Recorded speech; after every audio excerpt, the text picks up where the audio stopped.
Oh, hey there, folks. This is Kate Gaffney, your host of Service from Hell, and I'm popping on here to let you know that this is part 1 of 2 with the lovely and hilarious Rachel Green. We could have talked forever and ever and ever, but we were limited, so we went as long as we could, but had to split it into 2 parts so that you could enjoy it over 2 weeks' time. So find Rachel on all of the socials. Rachel's information is going to be in the show notes, and also we state it as we always do in the episode, so make sure you find Rachel on all of the socials. But yeah, this is going to be part 1 of 2, so you will hear Rachel this week and next week. So make sure you join us back next week to wrap up this lovely episode. Thank you folks so much for listening. Let's get on with the show. Okay. Hey, you're such a trooper. Thank you. Okay. No problem. I do this with everyone, but Rachel Green is how I pronounce it, correct? You got it. Okay. Yeah, everybody screws up Kirsten's name, poor thing. I'm not Kirsten. I'm not Kristen. I'm Kirsten. She said that because I asked her, I interviewed her yesterday and I asked her the pronunciation and I got it right. And she was like, no one ever gets it right. And I was like, oh, that's right. Yeah, she could not stop raving about you. She's the best. Yeah. All right. Are you ready to go? Yeah. Okay, let's do this.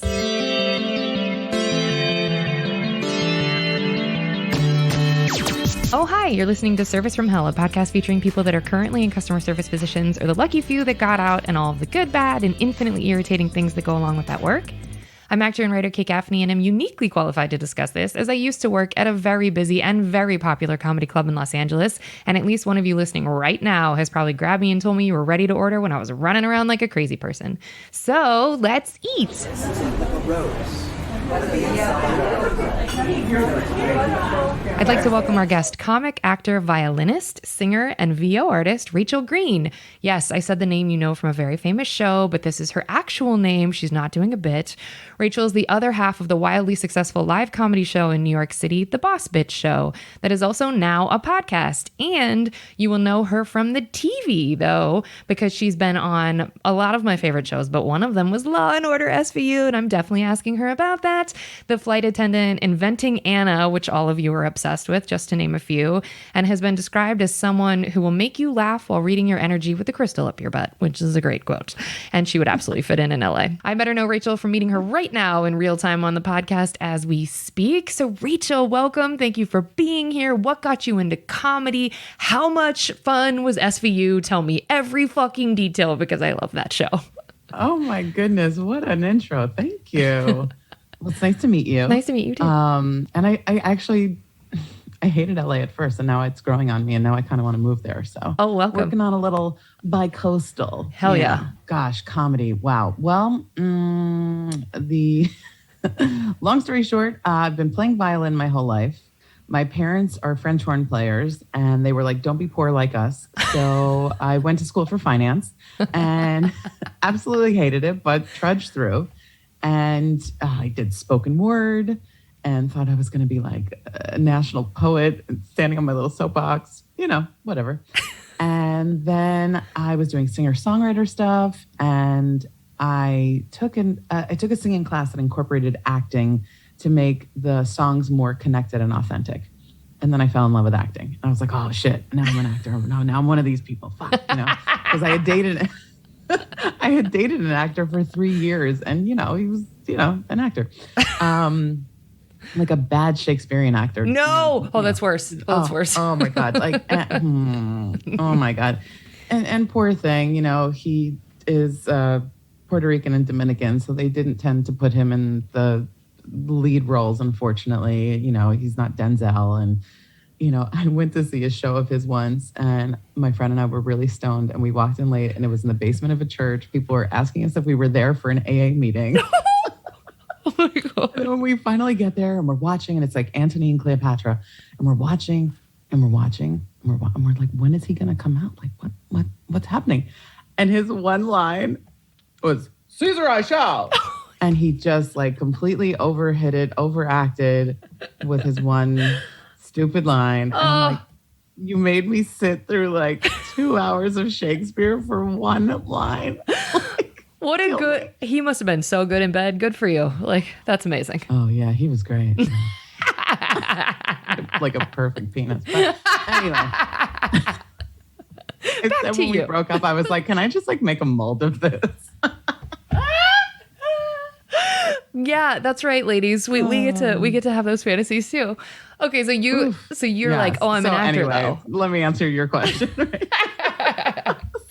So I became an actor, and then I started I got more into. It was like theater, musical theater. I was like an actor, singer, musician, mover, whatever they called it. And then I got more into like TV and film. And then I took some improv. And then I was trying to write a pilot that was about my like sex and dating life. And it was going to, I dipped my toe into like, I was polyamorous. I was, I guess I'm still into BDSM, but I'm not like in the scene, but I like to dabble and I've been to Burning Man. And so I was like, there's a lot of like alternative shit that I've experienced that the mainstream person may want to know about in a funny way. So it's going to be like a Broad City Meets Girls. But I'm not a pilot. Thank you. But I'm not a pilot writer. Right. So I sort of hit a wall. I should have taken a class, whatever have you. I'll probably go back to it at some point. But anyway, my friend was like, dude, you have all these like crazy stories. Why don't you just tell them through stand-up? And I was like, fuck stand-up. People are miserable. I mean, facts, but also. Yes.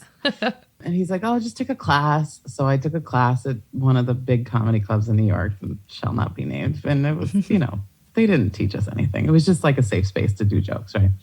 And then, I sort of fell in love with it. And I was like, oh, God damn it. Now I'm the other thing, though. I'm a comic now. Shit, Your poor parents. You're like, I'm going worse they were than just French like, horn. what is happening? Why? And then they, much like with acting, they saw me and they were like, yeah, fuck, you're good. Like, all right. Like, please don't quit your day job, though. And I'm like, and I do still have my day job, because, because comedy pays you so much money, You just love to work a lot. Yeah, I get it. I mean, it's super fun to be tapped out on everything all the time. Yeah. So from that, I did meet an awesome woman, Jack the stripper, who's a former stripper and comedian. I met in that class, and we ran a show for 5 years called The Venus Flytrap. And she actually just moved to LA. Oh. And yeah, great people. And and it was a similar theme to the Boss Bitch show in that it's very femme forward, LGBTQ, POC, like pretty much everything except like cis straight white dudes, unless we like you. And they need help. Exception. What are you talking about? They need a platform. They really need my help. I know. Poor They really babies. need my help. Do babies. Yeah. So, and Kirsten and I take turns headlining and hosting. And a lot of people have said to us, like, you guys are so great together. Why don't you do something together? And we were like, oh, let's make a podcast. So here we are. I love it. And so listeners of the podcast of Service from Hell will know Kirsten. She has been on the podcast before, and you will remember her crazy stories of working tangentially to Trump. And so if you haven't listened to that episode, go back. Yeah. Okay. So your combo of the two of you, she had mentioned that you guys sort of met in the circuit of stand up. How did you know that your energies would align? Was it just you guys were cool in the green room and you're like, oh, we're both rad people and here we go? Or did you actually perform together and then decide it? Well, so we started out, I did her show in the attic of the Pit. It was literally like this tiny ass room. Oh my God. That got so hot you had to have like a giant fan so you didn't like asphyxiate yourself, and it held maybe like 10 people. It was awesome. It was like, it felt very like avant-garde, like old New York. And she, I don't know, she's very sex positive, I think she maybe told a joke about her labia, and I told a joke about queefing, and we were, it was love at first sight, Love at first queef labia joke. That's great. Yeah. And then we became friends, and, we would like do each other's shows, and we hung out, and during the pandemic, we got closer as friends. And then, when Jack, when she took a break from comedy, I still wanted to produce, and Kirsten and I started talking, and we were like, oh shit, we should do a show. Yeah. That's awesome. That's kind of how that happened. And we still talk about our labia. As you should. It's part of your body. Yeah. It's like your fingers. Absolutely. Okay, so I have to dive in, and I know it's probably annoying. So 2 things. Does everybody mention your name and they're like, oh my God, from Friends, like, are you that Rachel? Or do people make jokes, and does that bother you, or are people mostly over that since Friends was 100 years ago? You know, I'm at peace with it as much as I'm at peace with people talking about my breasts, you know, because both things are very talkable about, if that's a word. Talk aboutable. Yeah, it's so funny because when the show first came out, no one said anything. It wasn't until the show like went into syndication that suddenly people were like, and I think I remember the first time it happened to me, I was at a musical theater audition. I could picture it. And they were like, Rachel Green, wow, so familiar. Did we go to school together? And they went through a whole thing, much like I had done with Anne Hathaway at a bar once. And she's so nice. She let me like go down like what school I went to, what camp I went to. And then 10 minutes later, she's like, have you seen The Princess Diaries? And I was like, oh my God. Bless You're her. a really nice person. Holy shit. So, and then eventually they were like, God, I can't place it. Like, why does your name sound so? And I was like, did you watch Friends? And they were like, oh my God. And then it snowballed. It kept happening like every time after that. And there was a point where like it literally would happen once a day, every day. Ugh. And then, you know, I was kind of like, well, I guess it's a good icebreaker, you know. I don't love when people try to be funny about it because it's like, it's synonymous with like when I go on a date with a man and they try to make me laugh. You know, when you try to be funny, you're not funny, you know, and they'll tell me some stupid joke. And you're I'm like, oh God. Oh, that was a joke? Yeah. Okay. Those always end well. Yeah, women don't do that. No. But, What? Shocking. Okay. So, and then I have to know, because I'm obsessed with the show. So what was your experience like on SVU, and how can I see you? Because I'm immediately going to watch this episode when we're done recording. Oh, it was amazing. I'm obsessed with Mariska. I love her. I would like worship at her feet if that was a thing. So it was like season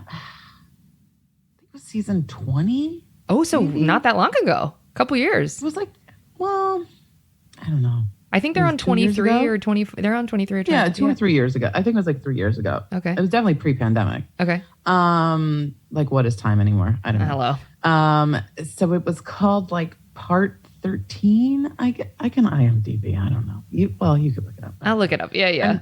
I'm Rachel Paula Green on IMDb because, you know, You have to be. to stand out a little bit. Yeah. And also make sure I get paid when I work.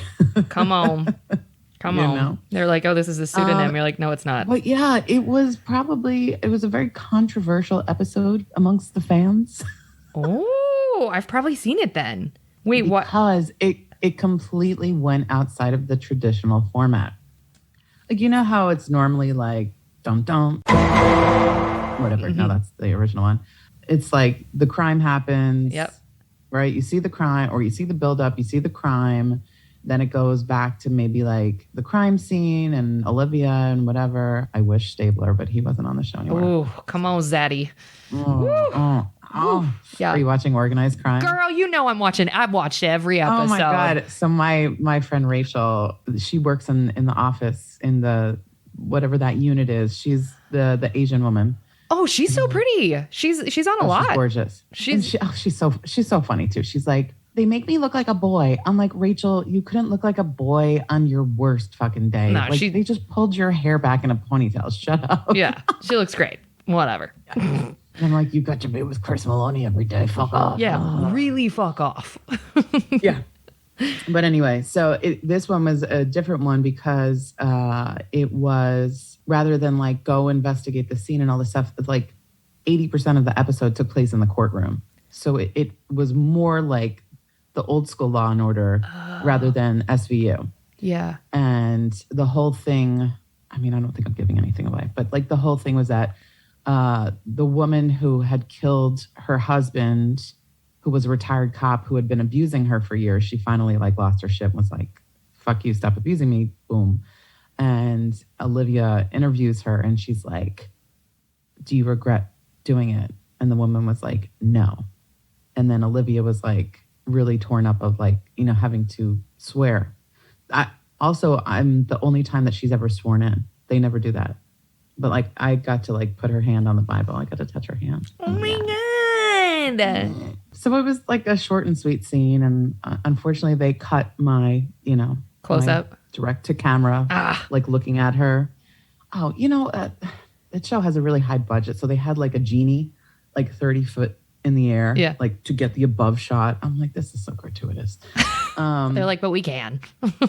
They don't do that shit anymore. I feel like during COVID because like they just want to get you in and out. Yeah. Yeah. And I did flight attendant. I was wrapped within like, I don't know, 5 or 6 hours. Like it wasn't like a long day the way it used to be. Wow. Yeah. And same thing with when I did FBI. It was like my call time was like, obnoxious, like 6 a.m. But I was done by like 10:30. Damn. Yeah, it's crazy. Oh, they are. They're turning and burning. Yeah, because, there's just so much more regulations and they just want you in and out and less exposure. And the shows are still good. Like they're not wasting anything. It's fine. Ah, that's amazing. Well, thank you for indulging me because I just love talking. Like, sure, I love talking about this shit. Yeah. When people are on the shows that I love, I'm like, yes, it's my favorite. Okay.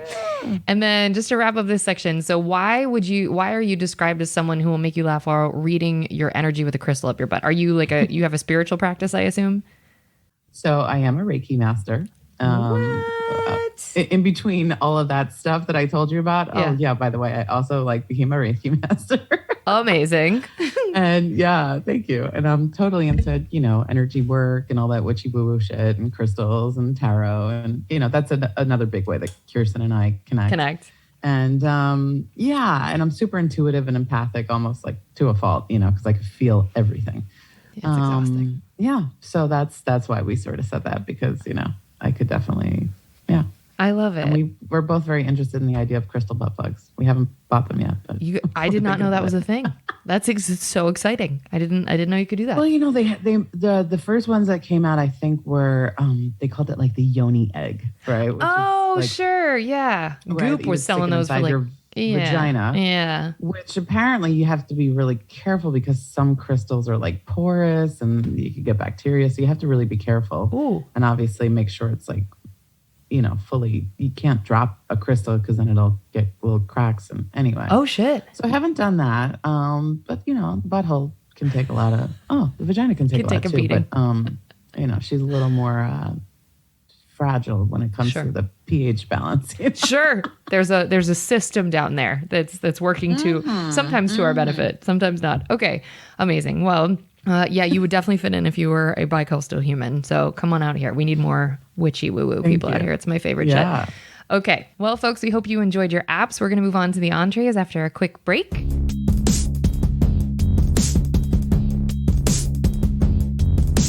We are back, and now it is time for the entrees. Okay, Rachel, the way this works is I ask you a bunch of questions, but it's not, I always call them rapid fire. They're not. Please tell stories. And I always start with the same question, but we sort of dip in and out. We have some standards, but feel free to tell all the stories. We're here for it. The audience loves this part. Okay, so what was your first job ever where the government was taking taxes out of your money? So some people say like babysitting paper route, whatever, but what was one where the government knew you were employed in said position? I was a cashier at a supermarket. Yes. Wait, cashier's the most coveted position. Did you start as bagger or you went straight to cashier? I went straight to cashier. I'm a smart kid. So I was like 14. Holy shit. At 14, they're letting you deal with money. Yeah. Okay. Yeah. Yeah. I did well in school and I guess I interviewed well and I was always just like way ahead of myself. I started videotaping weddings with my dad when I was like 10. Wow. And babysitting. Yeah, I was like babysitting when I was 10. I mean, it was like always within the neighborhood. So clearly my parents could, intervene if anything happened. But yeah. I wanted to be an adult so bad. And right now I wish I was a kid, but the paradox of existence. Agreed. Okay, so you were a cashier at a supermarket, and did you ever was there a period where you were like, I want to do this forever, or did you love it, or was it like, I'm just doing this to do this? Ironically, I got promoted to price checker. You would think that would be a demotion. Yeah, it was like, with the gun. Yeah, I don't know. That's just how that worked. No, I did not love it there. I mean, we made the best of it. There were other kids that like I went to school with that worked there as well. And we would like, smoke cigarettes in the break room, and we'd use like these Reese's Pieces, like ice cream things as like hockey pucks. And we would like shoot them down the aisles. And Yes. Amazing. I worked in I worked in an ice cream shop, just, yeah, I did all sorts of weird shit. Cause I was just, I wanted to, my parents were never giving me an allowance. They couldn't afford that. So it was always just like, okay, well, if I want to smoke weed, I have to I gotta get hustling. make money. So did they play, because you had mentioned your dad filmed weddings, were they professional French horn players as their actual full income? Mm-hmm. Wow. Well, my dad was a Broadway musician for, I don't know, like 10 or 15 years. Unfortunately, most of it was like before I was an age that I could appreciate it. It was like a lot of the 70s and early 80s. And yeah, I wasn't alive for a lot of that too. So yeah, and my mom is, well, now she's semi-retired, but a school teacher. And they met playing in a professional band. Yeah, like back in the day, people appreciated classical music a lot more than they do now. Sure. And all around New York City, there's still some of them. They have like band shells. And, now, you'll have like the whatever, more modern day people performing there. But they used to have these like symphonic bands that would come and play, and they would do, a series of like classical stuff, and then they would play like the Fox and the Hound, and the kids would come up and play bird whistles, and then they would have like what do they call it? Oh, they had a Dixieland section where it's like I love that. And they'd play that kind of real fun, more like jazzy, big band kind of stuff. Yeah. So yeah, it was really cool. And my dad taught privately. My mom teaches privately. So there was a lot of French horn coming out of the basement. Oh, I bet some that got really old. good, some really not great. awful. Yeah. Okay, so was the virtue of you starting work early because they were artists, or was the virtue of you starting work early just because, I know you said you wanted to be an adult, but like, did your family also encourage like, hey, you need to get out there and start the hustle? Or were you like, I want to start the hustle? It was probably a little bit of everything. It was probably like my parents just couldn't afford to give me an allowance. Like I grew up in a neighborhood that was like middle class, but the school district had very rich kids as well. And when I was in elementary school, I was like friends with them. And, so I wanted to, do the things that they were doing. Of course. Like I had to like wait to like inherit my cousin's Nintendo and, her Barbies and shit. And, now I tell jokes about it. It's fine. I'm resourceful as fuck. So, I mean, I guess it all pays off in the end. But yeah, I think they did encourage me also, like, girl, you got to go out there and get it kind of thing. But also I was just kind of, I wanted money. I wanted to buy clothes. And probably that's what it started. Like when you're 10, I wasn't like smoking pot when I was 10. I think I wanted clothes, maybe candy. And then, by the time I was like 14, then I was like, I want to smoke weed. And so I need to get access to that. So, yeah. Sneak some alcohol. Oh, yeah. Good for you. Long Island, man. I was just going to say, you sound like you're from New York proper. So that's good. Okay. I used to talk like this. Did you really? I love it. I did. I used to, it was like, it was actually like a little bit more chola at one point. Yeah. Like, you don't know who the fuck you talking to. Like, whatever. What are you looking at? Whatever. Mind your fucking business, bitch. Wait, I love that. And That's like, so familiar. And then I was like, oh, wait, I'm white. I don't need to talk like that. But it's a cultural influence thing. I don't think you were hijacking. You were just like, this is what I grew up around. That's what I was doing. I was like, you don't know what you're talking about, Oh my God, I love it. So it was like very kind of, it was like Long Island meets, like kind of like, I love coming into the city a lot. And I have my baggy jeans and my nails, and I have my big door knocker earrings and my red lipstick. Wait, if I straight up close this, I can tell you do VO work. If I straight up closed my eyes, I can see that character. Like I see her top to bottom. I've met her. I've hung out with her. She's a really good time. Like that's such a solid voice of yours. I love it. Okay, so what? Oh, thank you. Wait, I'll show you a picture. Oh, I can't wait. So what transitioned you out of using that voice though? Was there a point when you were like, I gotta quit this? I don't really know when the exact. Oh wait, This way. Oh, What? Oh, audience, I wish you could see this photo. You're gonna have to send me that. That's gonna be the picture for the episode. I am deceased. That is the best. You were committed. You and your white ass. I was like, don't fuck with me. I'm gonna get my crew. We gonna come fuck you up. You know, he's talking to. Oh my God. So what was the moment when you were like, I gotta stop this? I think it gradually, I don't know, probably like as I progressed, the real heavy chola phase was like 12 to 14, 15. Oh, okay. I was also way ahead of myself sexually. I was really curious. You know, I had older friends. I found my dad's porn when I was 8. So I was like, I just wanted to experience everything like right away. Yeah. And yeah, probably by the time I was like 16, I think, you know, that started to go away a little bit. I still was sassy as fuck, but Sure. But so were you checking or cashiering people at the grocery store with that voice? no, I think I was pretty, I think I could like Dip in and out. I was always pretty savvy and, you know, you know, my mom was always very much into like appropriateness, you Sure. know, so I don't think I was like, yo, your total is $16.99. Have a nice day, bitch, you know. I would love it. I'm dead. It would have been really funny though. Yes. And honestly, if I were at at the grocery store and you were talking to me like that, I'd be like, oh, you're just going to stand here and watch her interact with other humans. Like, this is amazing. Okay. So how many customer service jobs would you say you've had total? And I would argue comedy, acting. I'd say that stuff is customer service. It's a version of it. So how many have you personally had? Well, let's see. I videotaped weddings for a very long time. Cashier, ice cream shop, babysitter. Oh my God, in college, I like transcribed a psychologist's recordings. Ooh. I guess that's so weird. Oh, I'll bet. Inappropriate. I was Yeah. like, why am I listening to these people's personal shit? Like, in hindsight, it's probably not great. Done a lot of like administrative work. Same. I'm an executive assistant still to this day. I worked at BMW motorcycles once. That was fun. Oh, was is like that in college. sexy? And yeah. Well, no, not really. It was No. like the insurance part of it. But but I was like, you know what? I'm gonna get a fucking BMW bike and I'm gonna ride around. Yeah. I could have afforded the bike because they had like a leasing plan. Sure. But I was so young that the insurance would have been more than the bike itself. Oh, not worth it. You know. Yeah. Okay. And then you know.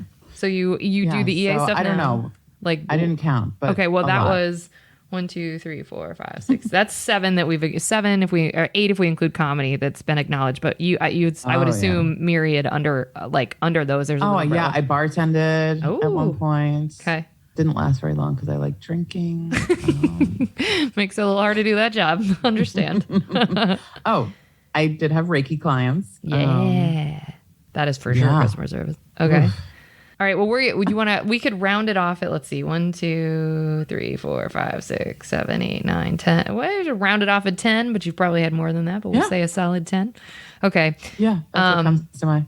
All right. What was your favorite of all of those jobs? And obviously comedy and like that's great. And you know we're not including your current position, so you're not coming for your current job. But what was your favorite of those? No.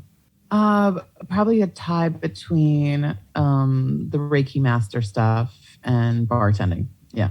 Really? But you only bartended for I only bartended for like 6 months. I loved it. And I'm still to this day fascinated with mixology. I mean, I love the craft of it, the chemistry, the science. I'm like, ooh. And like, you know, there's just so many ways to craft an amazing cocktail. But like anything else, you had to apprentice. Oh. And I was like, oh, fuck, another thing when I have to like lift kegs up a flight of steps, like to earn my key. I can't apprentice at one more thing in life. Because with the acting and everything, like I didn't go to Yale or Juilliard, you know, I took classes in New York City and, you know, did that kind of shit. So I was like, I can't work my way up from nothing for one more thing, even though I went ahead and ended up doing that with comedy. But oh god, no one's ever said that before, and I resonate so hard with I just can't apprentice at one more thing in life. Like it's soul sucking at a certain point. Yeah. Yeah. And, once I realized like I actually really do enjoy comedy and it's fulfilling in a lot of ways, even though it can really suck in a lot of ways.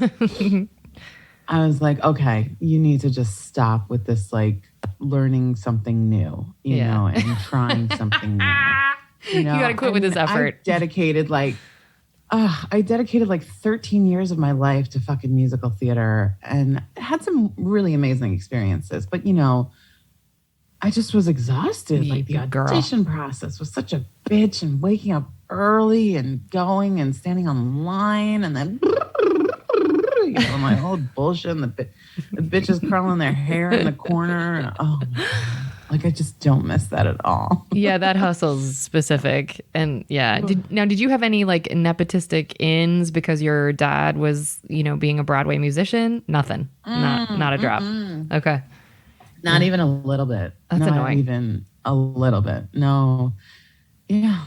Yeah. And my dad phased out by like, I think it was, I don't know, mid 80s. Right? Oh, okay. So you were removed from that. Yeah. And he's like a real humble dude, even though he's like brilliant at it. So yeah, I don't think even though he like worked with like, Patti LuPone and Raul Julia, like I don't think he would like call them up, Yeah, he's got some really cool stories. I bet he does. Yeah. Okay. What was your least favorite, or what is your least favorite of all of the customer service jobs you've had? The weddings at the end got really grueling. And at that point, I had seen so many people who were not actually in love. I was like, if I do this anymore, I am going to be so damn cynical and I'm never going to get married. And so I stopped. Yeah. I literally wrote down, I was like, all right, I'm going to have to try and work it in. I was like, how many weddings did you go to that you were like, this is going to end in divorce? I literally wrote that down as a question. So what good transition. It's like we scripted it. Did you see weddings where you were like, this couple's not going to last? Oh my God. Yeah. And I knew I was going to tell you this story somehow. So it's all perfect. We did this one wedding where the groom's brother and the bride's brother were so wasted, they got in a fist fight. Oh, and it was a very extravagant wedding. It was beautiful, and they had those glass vases with like the marbles and the orchids, and like really tall. And one of them got knocked over, so there's water and there's marble and there's glass, and they're like in fisticuffs. And then the groom got so drunk, tried to make out with me. No, ma'am. I mean, it was just like such a shit show. Yeah. So you see this all happen. I'm sure that wedding, that marriage didn't last. Oh no, they're doing great. They're healthy. It sounds like not toxic at all. Yeah. So how did you avoid getting kissed by the intoxicated cheating groom? Little. Oh, I saw it coming. Because when you're sober and someone's drunk, they're moving way slower than you. That's right. So I kind of I think he was like thanking me for something, and he was clearly like slurring, and he went in to like give me a kiss, like as a thank you. Yeah. And I saw like, oh, he's coming for the mouth. So I just kind of turned your head. But good Lord. Oof. Okay, so you're seeing these fights happen. How are you as the videographer? Like, I would have been real tempted to start filming the chaos. So what? I looked at my dad and I was like, "Can we tape this?" And he's like, "No, we don't want to get sued." And I was like, "Okay, fine." Oh, it would have been real hard. There were so many times that we were like, "Oh man, fucking America's Home Video." Oh well, yeah, or like a wedding blooper thing, or like you could have been huge on YouTube of just like this just happened at the wedding last night. Okay. Yeah, there were two more that I could tell you about. I'm ready for him. Tell me. Okay.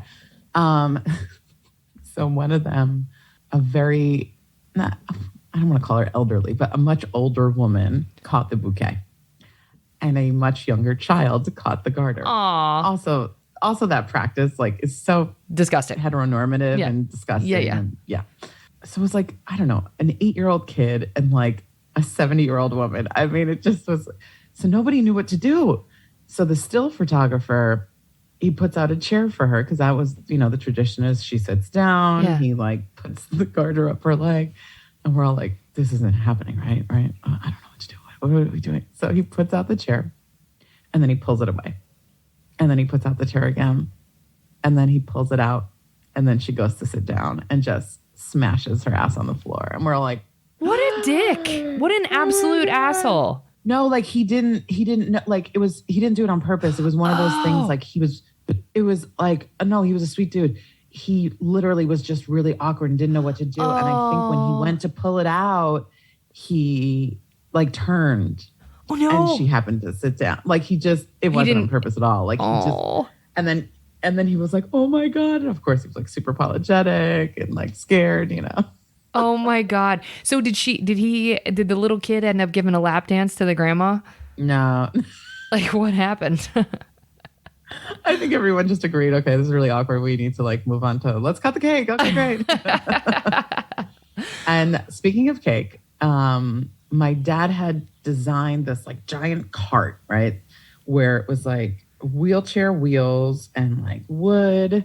And so it would have like a wheelchair battery and a monitor and like this column that went up and down. So like it was like studio quality, but also portable, right? And it was like a super VH camera, really big, like, you know, gigantic camera. Right? But it like the weddings were gorgeous. They came out really nice. And so he would do that. And I would have like the little more like high 8 camera. And I would get like the cutaways and, you know, go in the back rooms and get all the cool shit. Yeah. And one day he was like, I guess he was just like really engaged in whatever he was getting. Maybe like the father and the daughter were dancing or whatever. And he's backing up and he's backing up and he's backing up. And I'm seeing this, but I'm across the room. And obviously I can't yell because they're in the middle of the dance. My dad backed up directly into the cake. Oh my God. Did he knock it down? No, but like half of it was on the back of his tuxedo. Oh my God. Oh my God. Yeah. Were they like furious? They were, I think we all kind of laughed at it. I mean, the bride was kind of annoyed, but she was like, what are you going to do? Yeah. Well, roll with it. Like, oh my God. Oh my God. Did you? Okay. If anything, my mom was more pissed that like she had to clean the tux. Like send it to the dry cleaner like 3 times before it looked normal again.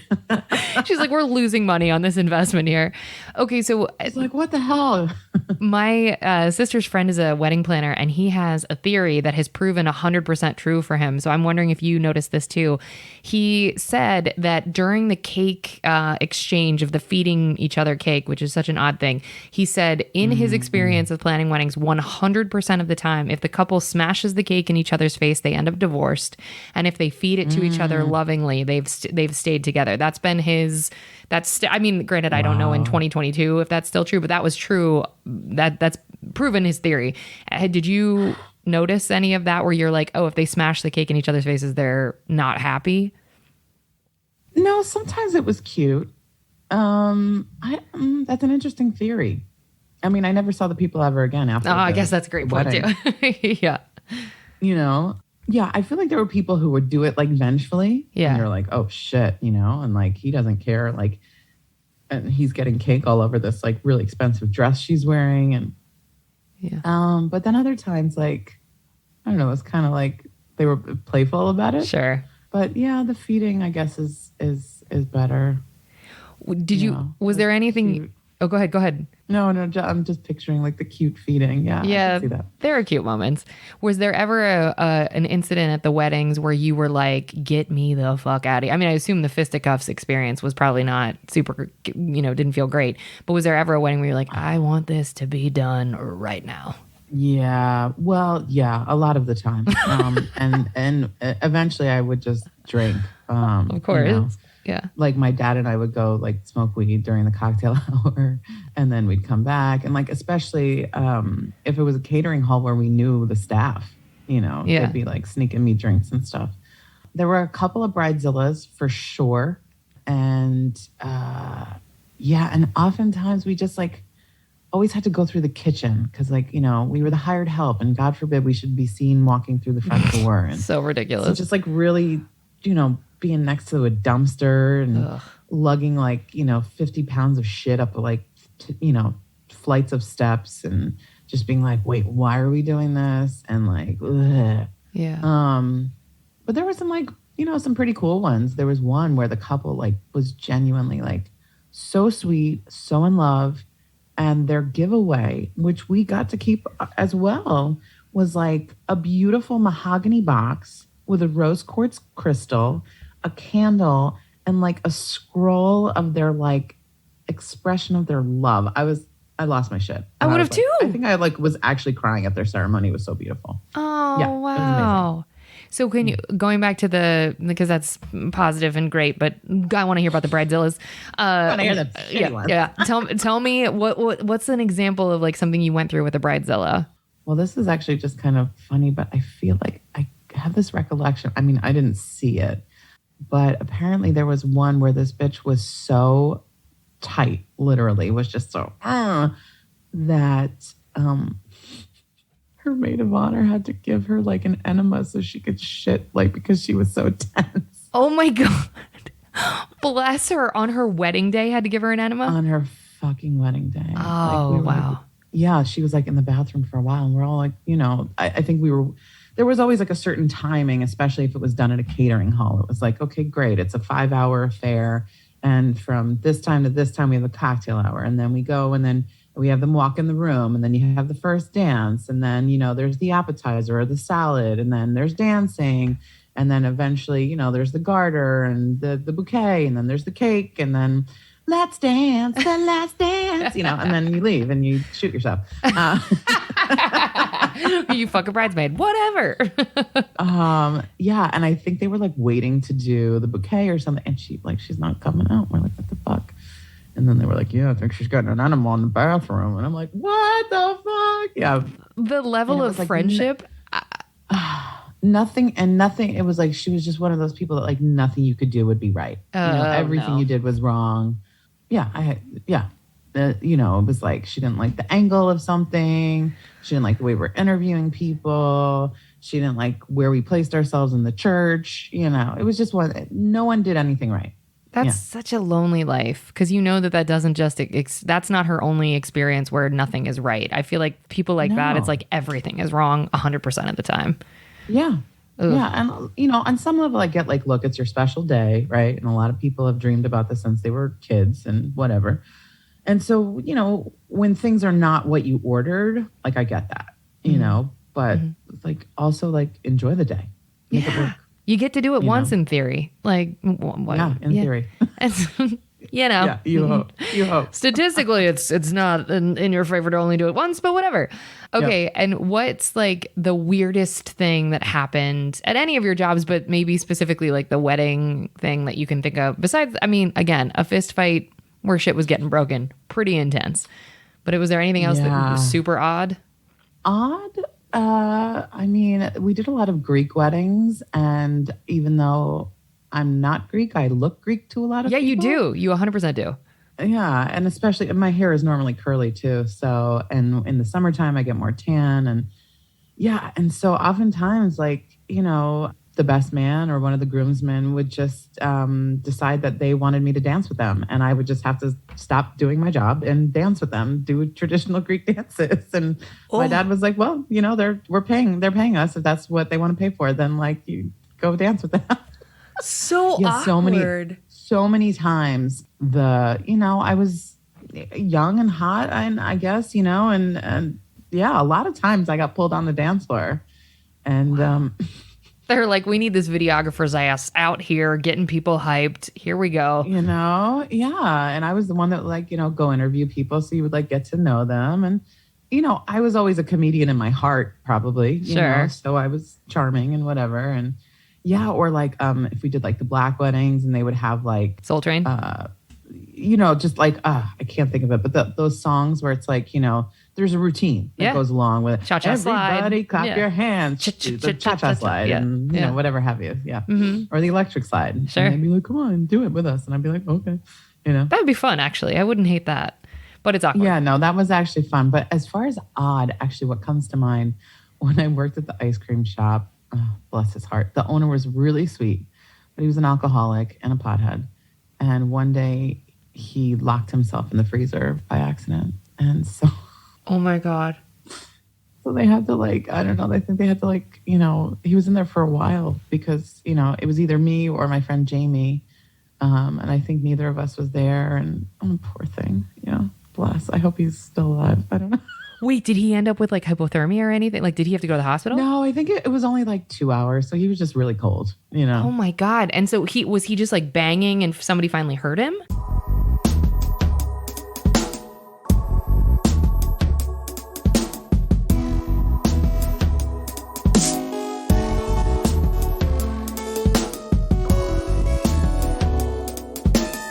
Okay, folks, that's going to do it for us here at Service from Hell tonight with part 1 with Rachel Green. Join us next week for part 2, where she comes back and wraps up the rest of her insane stories from her time working in customer service and also from her time being on set and being a comic. She has a lot more to bring to this table, so make sure you join us next week for part 2.